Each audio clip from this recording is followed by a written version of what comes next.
গৌৰৱ গগৈ ডাঙৰীয়া অসম প্ৰদেশ কংগ্ৰেছ কমিটিৰ সভাপতি নিযুক্ত হোৱাৰ পিছতে গোটেই অসমত এটা ঢৌ আহিছে। কংগ্ৰেছ এৰি যোৱাৰ প্ৰশ্নই নাহে। কংগ্ৰেছে মোক 4বাৰকৈ টিকট দিছে, তাৰে 3বাৰ মই বিধায়ক হৈছোঁ। কংগ্ৰেছে মোক জিলা কংগ্ৰেছৰ সভাপতি পাতিছিল। কংগ্ৰেছে মোক অল আছাম মাইনৰিটি বৰ্ডৰ চেয়াৰমেন পাতিছিল 11 বছৰৰ কাৰণে। গতিকে কংগ্ৰেছ দল এৰি যোৱাৰ প্ৰশ্ন নাহে। আৰু বিশেষকৈ গোৱালপাৰা জিলাত যিখিনি উচ্ছেদ কৰা হৈছে সম্পূৰ্ণ অমানৱীয়, অগণতান্ত্ৰিক আৰু অসাংবিধানিকভাৱে। সাংবিধানিক দায়িত্বৰ কৰ্তব্য যে তেওঁৰ জনসাধাৰণৰ কাম কৰাৰ কাৰণে মন্ত্ৰী তাত যাবই লাগিব। মন্ত্ৰীজন কোনো দলীয় মন্ত্ৰী নহয়, চৰকাৰৰ মন্ত্ৰী। দল বস্তুটো বেলেগ, চৰকাৰ বস্তুটো বেলেগ। গতিকে চৰকাৰৰ যিটো দায়িত্বত থকা মন্ত্ৰী বা বিষয়া তাত মই যাবই লাগিব। আৰু মই যিটো দায়িত্ব আৰু কৰ্তব্যৰ খাতিৰত বিজেপিৰ মন্ত্ৰী, যেনেকৈ কয় ৰেভিনিউ মিনিষ্টাৰ, তেওঁ হৈছে AGPৰ মানুহ, তেওঁৰ তাতে যাব লগা হৈছিল। আইনমতে, নিয়মমতে প্ৰত্যেকজন ভূমিহীন পৰিয়ালে মাটিৰ পট্টা পাব লাগে। যিবিলাক মানুহ ইতিমধ্যে উচ্ছেদ কৰিছে, প্ৰত্যেকজন মানুহক উপযুক্ত ক্ষতিপূৰণৰ দ্বাৰা তেওঁলোকৰ পুনৰ সংস্থাপন ব্যৱস্থা কৰিব লাগে। মুখ্যমন্ত্ৰীয়ে কৈ থাকে যে মই সন্দেহযুক্ত মানুহক উচ্ছেদ কৰিছোঁ, বাংলাদেশক উচ্ছেদ কৰিছোঁ। এইটো কেনেকুৱা কথা হ'ব পাৰে? সন্দেহযুক্ত মানুহ, বাংলাদেশী মানুহ, তেওঁলোকক উচ্ছেদ কিয় কৰিব? আপুনি তেওঁলোকক আপুনি এৰেষ্ট কিয় নকৰে? এৰেষ্ট কৰি কিয় ডিটেনশ্যন কেম্পত নপঠায়? আপুনি কিয় সেইবিলাক মানুহ বাংলাদেশত উঠাই নিদিয়ে? তাকে নকৰি আপুনি সন্দেহযুক্ত এটা ধৰ্মীয় মেৰুকৰণে ৰাজনীতি কৰাৰ কাৰণে আপুনি এইবিলাক কৰি আছে। এতিয়া গোৱালপাৰা কলেজ ইমান পুৰণা কলেজ, তাতকৈ নতুন কলেজবিলাক ইউনিভাৰ্চিটি ষ্টেটাছ দিছে, আপগ্ৰেড কৰিছে। গোৱালপাৰা কলেজক ইউনিভাৰ্চিটিলৈ আপগ্ৰেড কৰা। গোৱালপাৰাত যিটো মেডিকেল কলেজ কেৱল ঘোষণা হৈ থাকে এইটো গোৱালপাৰা মেডিকেল কলেজটো স্থাপন কৰা, ইঞ্জিনিয়াৰিং কলেজ স্থাপন কৰা, এই ছাত্ৰ অনুপাতে যাতে শিক্ষক থাকে, শিক্ষক নিযুক্তি দিয়া হয়, এই কথাখিনি চব। যাতায়াতৰ ক্ষেত্ৰত যথেষ্ট দুখ লগা অৱস্থা। মই প্ৰতিনিধিত্ব কৰা সমষ্টিৰ ৰাস্তা ঘাট, এতিয়া বহুত ৰাস্তা ঘাট কৰিবলৈ বাকী আছে। পূব সমষ্টিতে ঘূৰা চাইছোঁ যে এতিয়া যদি ৰাইজৰ লগত যোৱাৰ কাৰণে ৰাইজৰ পৰা ইমান মেছেজ পাই থাকোঁ, ছাৰ আমাৰ এইটো ৰাস্তা, সেইটো ৰাস্তা, এতিয়াও বহুত দলং হ'বলৈ বাকী আছে।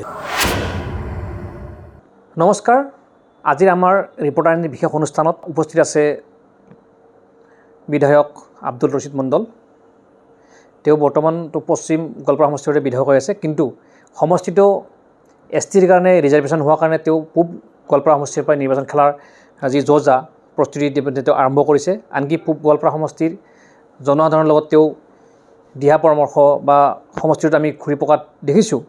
কিন্তু তাৰে মাজত এটা প্ৰশ্ন হৈছে যে যিহেতু সমষ্টিটো STৰ কাৰণে ৰিজাৰ্ভেশ্যন হৈছিলে, তেওঁ কংগ্ৰেছৰ পৰা যিহেতু পূব গোৱালপাৰা সমষ্টিৰ এজন বিধায়ক আছে, ৰানিং বিধায়ক, সেই সমষ্টিটোত তেওঁ খেলাৰ হয়তো সমস্যা হ'ব পাৰে কংগ্ৰেছৰ দলৰ পৰা। তাৰ কাৰণে হয়তো বহুতে কৈছিল যে তেওঁ দল সলনি কৰিব নেকি, তেওঁ অগপলৈ যাব নেকি, নে কংগ্ৰেছতে থাকিব। কিন্তু আমি দেখিছোঁ যে তেওঁ কিছুদিন ধৰি যিসমূহ কংগ্ৰেছৰ সভা সমিতি চলিছে, কংগ্ৰেছৰ সভাতে আমি তেওঁক দেখিছিলোঁ।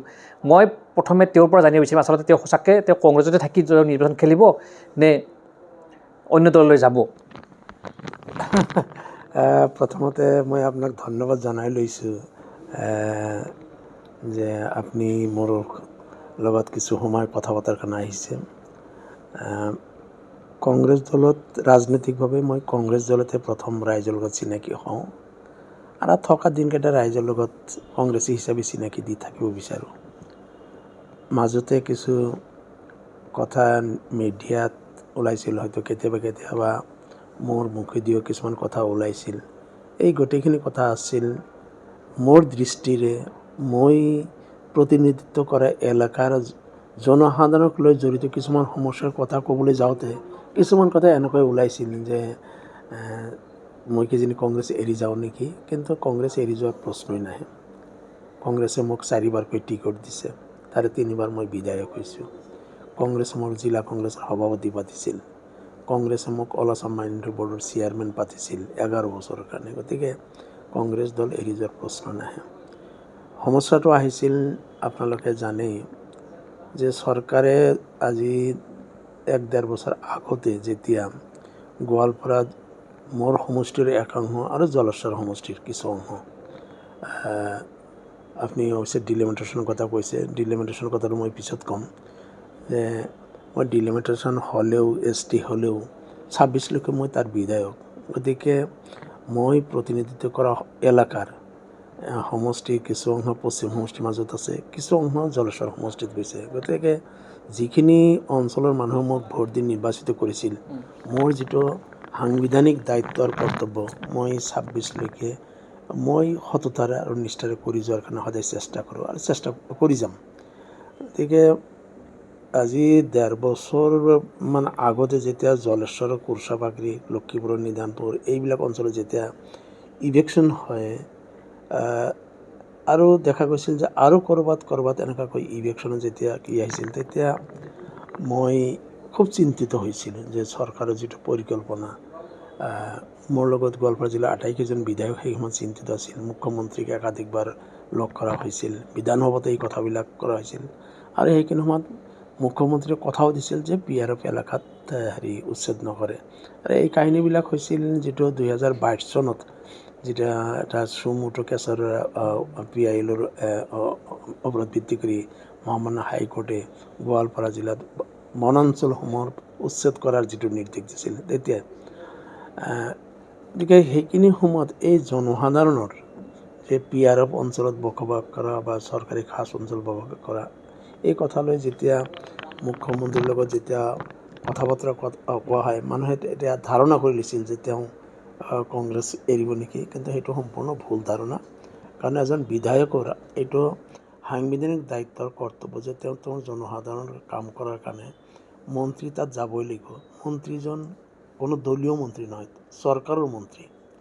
দল বস্তুটো বেলেগ, চৰকাৰ বস্তুটো বেলেগ। চৰকাৰ উন্নয়ন কৰাৰ ক্ষেত্ৰত গতিকে চৰকাৰৰ যিটো দায়িত্বত থকা মন্ত্ৰী বা বিষয়া তাত মই যাবই লাগিব। আৰু যিহেতু তেওঁলোকে এটা বেলেগ দলৰ পৰা আহি পেলাই তেওঁলোকে মন্ত্ৰী হৈছে, গতিকে ৰাইজৰ মাজত কেতিয়াবা এই ধাৰণাটো আহি যায় যে তাত গৈ আছে মানে কি তেওঁ দল এৰিব নেকি। এইটো নহয়, সম্পূৰ্ণ মই যিটো দায়িত্ব আৰু কৰ্তব্যৰ খাতিৰত BJPৰ মন্ত্ৰী, যেনেকুৱাকৈ ৰেভিনিউ মিনিষ্টাৰ তেওঁ হৈছে AGPৰ মানুহ, তেওঁৰ তাতে যাব লগা হৈছিল। গতিকে এইটোলৈ এনেকুৱা এটা ধাৰণাৰ সৃষ্টি হৈছিল। গতিকে এই ধাৰণাটো সঁচা নহয়। এনেকুৱা হ'ব নেকি যে যিহেতু আপুনি পূৰ্ব সমষ্টিটো যিহেতু STৰ লগত ৰিজাৰ্ভেশ্যন হৈছে আৰু নতুন সমষ্টিত আপুনি যেতিয়া অলৰেডি সেই মানুহৰ মাজত সোমাই গৈছে, হয়তো আপোনাক বেয়া পোৱা যাৰ হয়তো নিজৰ ৰাস্তাটো হেৰাব বুলি ভাবি কোনোবাই হয়তো এই বস্তু বেছিকৈ প্ৰচাৰ চলাইছে বুলি এটা সন্দেহ হৈছে নেকি? মই তেনেকুৱা নাভাবোঁ। ৰাজনীতিত থাকেই, চাওক, ৰাজনীতিত প্ৰতিদ্বন্দ্বিতা প্ৰতিযোগিতা থাকেই। ৰাজনীতিত কোনেও এনেকুৱা নহয়, কোনেও এনেকুৱাকৈ বাট এৰি নিদিয়ে।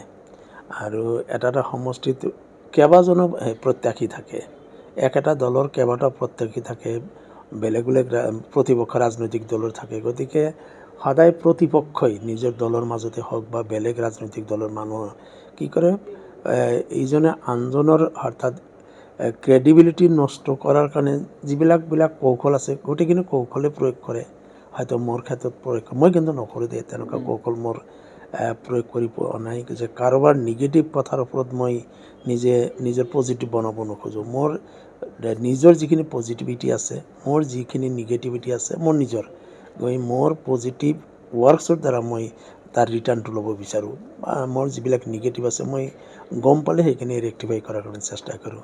এতিয়া কথা হৈছে যে ডিলিমিটেশ্যন হোৱাৰ পিছত মোৰ সমষ্টিৰ এটা অংশ পৰি গ'ল আপোনাৰ জলেশ্বৰ সমষ্টিত, এটা অংশ গোৱালপাৰা পশ্চিম সমষ্টিত থাকি গ'ল আৰু এটা GPৰ এটা সৰু অংশ গোৱালপাৰা পূব সমষ্টিত পৰিল। আৰু মোৰ যিটো ঘৰত মই বসবাস কৰোঁ স্থায়ীভাৱে, সেই ঘৰটো আগৰে পৰা গোৱালপাৰা পূব সমষ্টিত আছে। গতিকে যিহেতু ডিলিমিটেশ্যন হ'ল আৰু গোৱালপাৰা জিলাৰ 4টা সমষ্টিত কংগ্ৰেছ MLA আছিল, তাৰে 2টা STৰ কাৰণে ৰিজাৰ্ভ হৈ যোৱাৰ পিছত 2টা জেনেৰেল মানুহৰ কাৰণে থাকিল। কিন্তু এই 2টা জেনেৰেল সমষ্টিত কংগ্ৰেছৰ ছিটিং MLA 3জন কংগ্ৰেছৰ ছিটিং MLA। গতিকে মই মোৰ নিজৰ যিটো সমষ্টি জলেশ্বৰ যিটো পৰ্চন, সেইখিনি ৰাইজৰ লগত কাম কৰাৰ উপৰিও ৰাজনৈতিকভাৱে গোৱালপাৰা পৌৰ সমষ্টিৰ ৰাইজৰ লগত অলপ যোগাযোগ বা সম্পৰ্ক স্থাপন চেষ্টা কৰিলোঁ। আৰু ইয়াত সম্পৰ্ক স্থাপন কৰাটো মোৰ কাৰণে খুব সহজ এইকাৰণেই যে মোৰ জন্মস্থান শিমলুতলাৰ কাষত, জন্মসূত্ৰে মই পৌৰ সমষ্টিৰ কাষতে চৰ অঞ্চলত জন্ম লোৱা, গতিকে এইপিনেদি মোৰ ৰিলেটিভ যথেষ্ট আছে।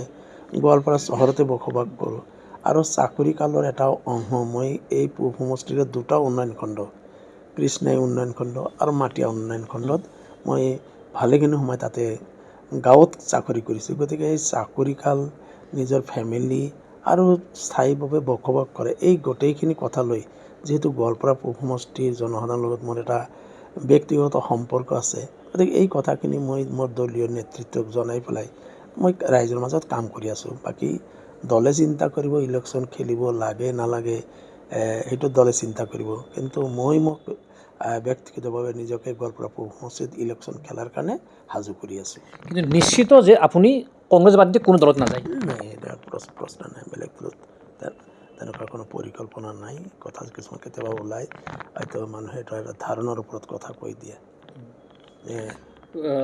গোৱালপাৰা পৌৰ সমষ্টিৰ মাজতে যিহেতু উচ্ছেদ অভিযান চলিছে, এটা বৃহৎ উচ্ছেদ অভিযান ক'ব লাগিব, সেই উচ্ছেদক লৈ কিন্তু মাজতে কংগ্ৰেছৰ যিখিনি জনপ্ৰতিনিধি আছিল, যিহেতু পূৰ্বৰ এজন বিধায়ক আছিলে, মই নাম নকওঁ, হয়তো আপুনি গম পাইছে, যে তেওঁক কোনো মানুহে জবাবদিহি কৰিছে, তেওঁক কিছুমান কথা কৈছিল পঞ্চায়ত ইলেকশ্যনৰ সময়ত, যাৰ কাৰণে সেই মানুহৰ ক্ষোভ হৈছিলে। সেইখিনি মানুহৰ ওচৰলৈ যিটো এতিয়া ভৱিষ্যত যিটো আপুনি সেই সমষ্টিত ইলেকশ্যন খেলিব পৌৰ সমষ্টিটোত, সেই মানুহৰ ওচৰলৈ আপুনি গৈছেনে নাই? গৈছোঁ। মানুহখিনি মোৰতো ঘৰৰ কাষতে উচ্ছেদ হৈছে, মোৰে ৰিলেটিভ আছে তাতে উচ্ছেদ হোৱা মানুহ। এতিয়া গোৱালপাৰা মোৰ কাৰবলাত মোৰ ঘৰ, কাৰবলাৰ একেবাৰে এডজাচেণ্ট সংলগ্ন হাজিলা মোৰ ঘৰ, মোৰ চচুৰ বাৰী। গতিকে পাৰিবাৰিকভাৱে সামাজিকভাৱে সেইখিনি মানুহৰ লগত মই জড়িত। মোৰ নিজৰ ড্ৰাইভাৰ, তাৰ ফেমিলি সেই হাছিলা তেওঁলোকে উচ্ছেদিত, গতিকে তাৰ পৰা নিজক আঁতৰাই ৰখাৰ প্ৰশ্নই নাহে। গতিকে আৰু হাছিলা কথা হৈছে যে গোৱালপাৰাখন ইমান ডাঙৰ জিলাও নহয়, সৰু জিলা, আৰু এইটো গম পায় যে মানুহ বিয়া বাৰু বা বিভিন্ন কাৰণত সমাজখন এনেকুৱা হৈছে প্ৰত্যেকলৈ কিবা আত্মীয়তাৰে জড়িত হৈ আছে। এতিয়া কৃষ্ণাই অঞ্চলত য'ত এই ইলেকশ্যন হৈছে তাতো বহুত ৰিলেটিভ, মোৰ নিজৰ ৰিলেটিভ। এতিয়া হাছিলাত মোৰ বহুত ৰিলেটিভ, পৰিচিতৰ উপৰিও ৰিলেটিভ। গতিকে ৰিলেটিভ, পৰিচিত, ৰিলেটিভৰ পৰিচিত আল্টিমেটলি এনেকুৱা হৈ যায়। তাৰ উপৰি এটা দীঘলীয়া সময় গোৱালপাৰা জিলাত মই ধৰক প্ৰায় 20 বছৰ তাতে 16 বছৰ কাল চাকৰি আৰু 20 বছৰ কাল ৰাজনীতি, গোৱালপাৰা 36 বছৰ জন্মসূত্ৰে যদিও মই গোৱালপাৰা নহয়, 36 বছৰ ধৰি মই গোৱালপাৰা চহৰত আছোঁ। গোৱালপাৰা জিলাত চাকৰি কৰা, DRDA হেডকোৱাৰ্টাৰ, জিলা পৰিষদ চাকৰি কৰাৰ কাৰণে গোটেই জিলাখনৰ 81টা গাঁও পঞ্চায়তৰ মানুহৰ লগত মই সম্পৰ্কিত হৈ আছোঁ। গতিকে জিলাখনত যেতিয়াই এনেকুৱা ধৰণৰ অঘটন ঘটে, অন্যায় ঘটে, এই কথাবিলাক সকলোৰ লগত মোকো ব্যথিত কৰে। আৰু বিশেষকৈ গোৱালপাৰা জিলাত যিখিনি উচ্ছেদ কৰা হৈছে সম্পূৰ্ণ অমানৱীয়, অগণতান্ত্ৰিক আৰু অসাংবিধানিকভাৱে। মুখ্যমন্ত্ৰী ডাঙৰীয়াই কিন্তু কথা দিছিল, মুখ্যমন্ত্ৰী ডাঙৰীয়াই ব্যক্তিগতভাৱে যেতিয়া মই নিজেও লগ কৰিছিলোঁ বা গোৱালপাৰা ভ্ৰমণকালত যেতিয়া আমি 4জন বিধায়কে যেতিয়া সাক্ষাৎ কৰিছিলোঁ, PRFত তেওঁ ইলেকশ্যন নকৰে। আৰু PRFত যেতিয়া নটিফাই কৰিছিল 59ত, তাতো ক্লিয়াৰলি উল্লেখ কৰা আছিল জিলা উপায়ুক্তজনে আৰু DFI যিবিলাক তাতে মানুহ আছে তেওঁলোকৰ যি ক্লেইমছ এণ্ড ৰাইটছ আছে গোটেইখিনি এক্সামিন কৰি তাৰপিছতে সীমা নিৰ্ধাৰণ কৰিব। হয়তো তেওঁলোকক এটা প্ৰক্লেমেশ্যন নটিচ দিব, হিয়াৰিং কৰিব, কি কৰিব, কিন্তু এইবিলাক একো কৰা নাই। দেখা গৈছে যে তাতে পঞ্চায়ত গঠন হৈছে হাছিলাতে, ৰেভিনিউ ভিলেজ, তাতে গাঁও পঞ্চায়ত আছে, তাত ভোটাৰ লিষ্টত নাম আছে পুৰণা, প্ৰায় 60 বছৰ ধৰি মছজিদ মাদ্ৰাছা ধৰিলোঁ বেচৰকাৰী, কিন্তু পঞ্চায়ত গঠন হৈছে। ফৰেষ্টত বা প্ৰটেক্টেড এৰিয়াতো পঞ্চায়ত গঠন হ'ব নোৱাৰে, ৱাৰ্ড হ'ব নোৱাৰে। গতিকে এইবিলাকে কি সূচায় যে এইবিলাক ৰেভিনিউ এৰিয়া আছিল, হ'ব পাৰে খাছ মাটি হ'ব পাৰে, কিন্তু প্ৰটেক্টেড এৰিয়া বুলি কৈ পেলাই যিটো কৰিছে। কিন্তু এই যিটো উচ্ছেদ কৰিছে, উচ্ছেদটো একচুৱেলি সেই মানুহখিনি বহু বছৰ ধৰি বছৰ ধৰি সেই মানুহখিনি আছিলে, সেই মানুহখিনি যেতিয়া কংগ্ৰেছ চৰকাৰ আহিব নিশ্চয়কৈ এইটো যদি আহে কংগ্ৰেছ চৰকাৰ, সেই মানুহখিনিক ন্যায় দিবৰ কাৰণে চেষ্টা কৰিব নকৰে? নিশ্চিতভাৱে ন্যায় চেষ্টা কৰি এতিয়াও যুঁজি আছোঁ মই নিজে। এতিয়াও হাছিলাৰ মানুহক বা হেৰি পাইকানৰ মানুহ খ্ৰীষ্টান মানুহ তেওঁলোকৰ লগত হেৰি ৰাজনৈতিক যুঁজৰ লগে লগে যিটো ন্যায়িক যুঁজ তাত জড়িত হৈ আছোঁ যিমানখিনি পাৰোঁ মোৰ শক্তি সামৰ্থ্য অনুযায়ী যুঁজি আছোঁ আৰু যুঁজি থাকিম এইটো যুঁজিবও লাগিব এইটো কি ক'ম নৈতিক দায়িত্ব কৰ্তব্য কেৱল বিধায়ক হৈছোঁ বুলি সেইটো কাৰণ নহয় যে মই যে ক'ম যে প্ৰত্যেকজন নাগৰিকৰ এইটো নৈতিক কৰ্তব্য দেশৰ নাগৰিক যেতিয়া বিপদগ্ৰস্ত হয় আৰু চৰকাৰে যেতিয়া চৰকাৰীভাৱে যেতিয়া অন্যায় কৰা হয় তেতিয়াহ'লেতো নাগৰিক এইটো সচেতন নাগৰিক এইটো জাগিবই লাগিব নাগৰিকে যুঁজিবই লাগিব তেওঁলোকক ন্যায় দিয়াবৰ কাৰণে গুৰুত্বপূৰ্ণ কথা তেওঁ উল্লেখ কৰিছে যিহেতু পূব গোৱালপাৰা পূব সমষ্টিক লৈ মই আপোনাৰ পৰা জানিব বিচাৰিম যিহেতু 26ত অলৰেডি 5টা বছৰ শেষে হ'ল যিহেতু আৰু 2-3 মাহ সময় আছে আপোনালোকৰ হাতত মই 3 মাহ বাদ নোহোৱা বুলি ধৰি ল'লোঁ দ্বিতীয় যিটো 26ৰ ইলেকশ্যন আহি আছে ইলেকশ্যনৰ পিছত যদি আপুনি জয় হৈ আহে সমষ্টিটোৰ পৰা আপোনাৰ পৰিকল্পনা কেনেকুৱা আছে পূব গোৱালপাৰা সমষ্টিটোৰ কাৰণে প্ৰথম কথা হৈছে এই যিটো মানুহৰ চৰকাৰী যিটো নিয়ম আছে চৰকাৰী যিটো আইন আছে আইন মতে নিয়ম মতে প্ৰত্যেকজন ভূমিহীন পৰিয়ালে মাটিৰ পট্টা পাব লাগে যিবিলাক মানুহ ইতিমধ্যে উচ্ছেদ কৰিছে প্ৰত্যেকজন মানুহক উপযুক্ত ক্ষতিপূৰণৰ দ্বাৰা তেওঁলোকৰ পুনৰ সংস্থাপন ব্যৱস্থা কৰিব লাগে টপ প্ৰায়ৰিটি যে ভূমিহীন পৰিয়ালক ভূমিৰ আবণ্টন উচ্ছেদিত পৰিয়ালক উপযুক্ত ক্ষতিপূৰণ সহ পুনৰ সংস্থাপন আৰু মাটিৰ পট্টা নোহোৱা মানুহবিলাকক মাটিৰ পট্টা প্ৰদান এইটো হৈছে টপ প্ৰায়ৰিটি ছেকেণ্ড প্ৰায়ৰিটি হ'ব যে আমাৰ হেৰি যিটো ইৰোশ্যন হৈ থাকে গোৱালপাৰা চহৰ বা ইয়াৰ কিছুমান অঞ্চল গোটেই জিলাখনতে ইৰোশ্যন প্ৰণে জিলা গোটেই জিলাখনৰ যিটো স্থায়ী প্ৰতিৰোধৰ কাৰণে অন্যান্য বিধায়কসকলৰ লগত লগ লাগি যাতে গোটেই জিলাখন একেবাৰে শিমলিতলাৰ পৰা আৰম্ভ কৰি গাইবন্ধালৈকে যিমানখিনি আছে চিলাৰপিঠালৈকে গোটেই ব্ৰহ্মপুত্ৰ নদীৰ পাৰ বা ইপিনে জলজুলিৰ পাৰে আমাৰ স্থায়ী প্ৰতিৰোধৰ ব্যৱস্থা কৰিব পাৰোঁ আৰু জিলাখনত এতিয়া গোৱালপাৰা কলেজ ইমান পুৰণা কলেজ তাতকৈ নতুন কলেজবিলাকে ইউনিভাৰ্চিটি ষ্টেটাছ দিছে আপগ্ৰেড কৰিছে গোৱালপাৰা কলেজক ইউনিভাৰ্চিটিলৈ আপগ্ৰেড কৰা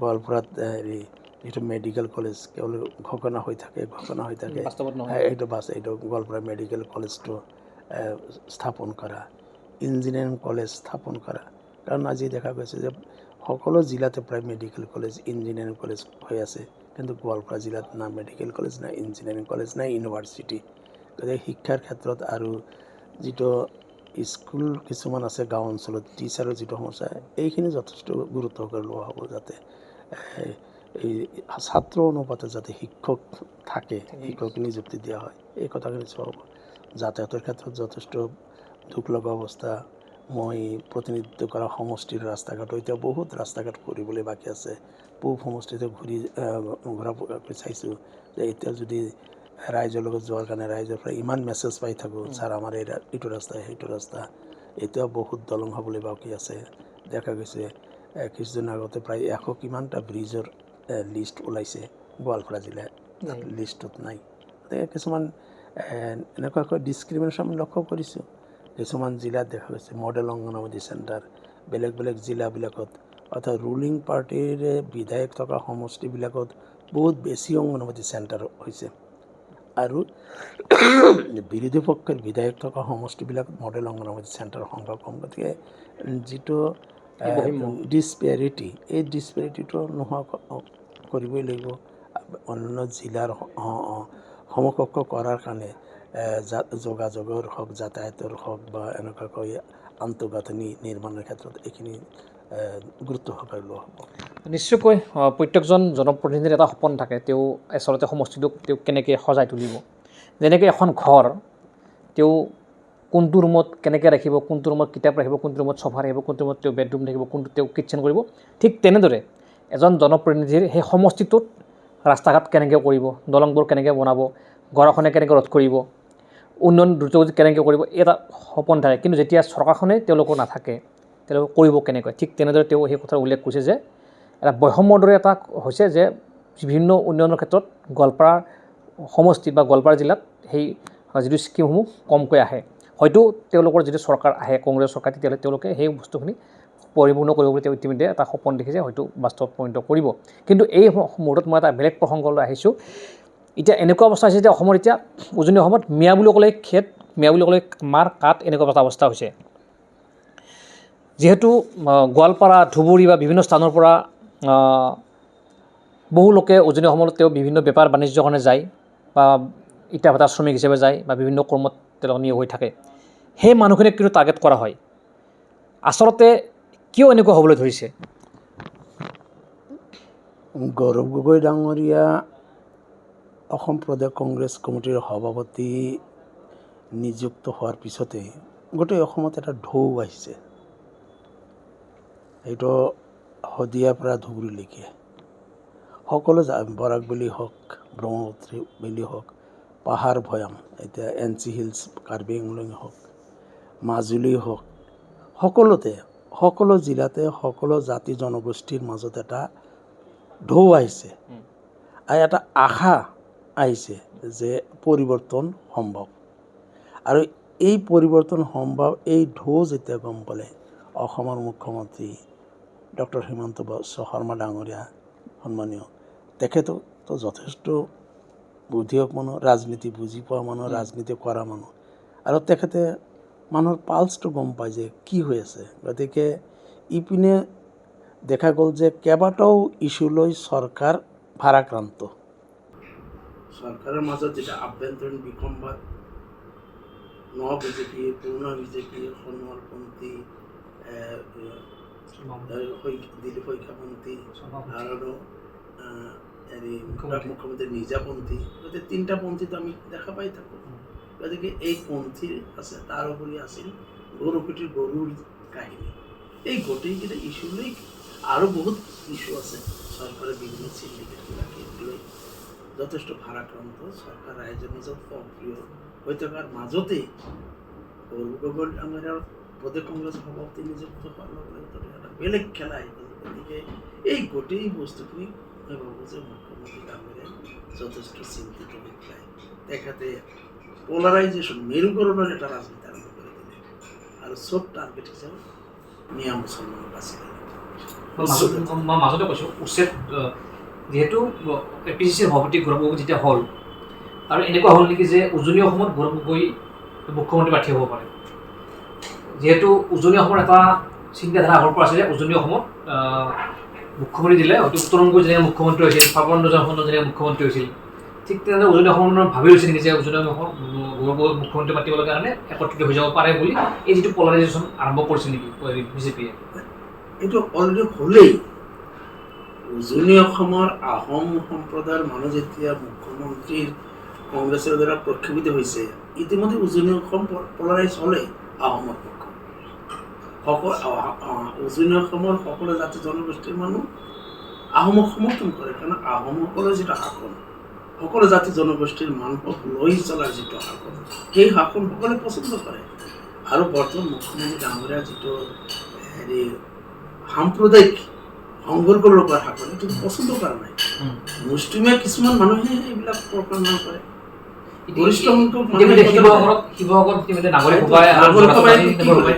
যে আজি শিৱসাগৰ তাত প্ৰমাণ দিলে যে 51 ব্যক্তি বা সংগঠনৰ দ্বাৰা যিটো মিয়াসকলৰ বিৰুদ্ধে যিটো অভিযান আৰম্ভ কৰিছিল, মিয়া খেদোৱা অভিযান আৰম্ভ কৰিছিল, সংবিধানৰ article 19A, 19(1)A, 19(1)D, 19(1)E, 21, 19(1)G এই আৰ্টিকল মানুহক, আনকি আৰ্টিকল 15 এই যিটো ভাষাৰ ভিতৰত, ধৰ্মৰ ভিতৰত ডিছক্ৰিমিনেশ্যন কৰা, ভাৰতৰ নাগৰিক ভাৰতবৰ্ষৰ যিকোনো ঠাইত মুক্তভাৱে ঘূৰা ফুৰা কৰা, যিকোনো ঠাইত বসবাস কৰাৰ, যিকোনো ঠাইত তেওঁলোকে ব্যৱসায় কৰাৰ যিটো অধিকাৰ, এই গোটেইবিলাকে কৰ্ম কৰিছে। আৰু গোটেইখিনি মুখ্যমন্ত্ৰী ডাঙৰীয়াৰ পৃষ্ঠপোষকতাত হৈছে।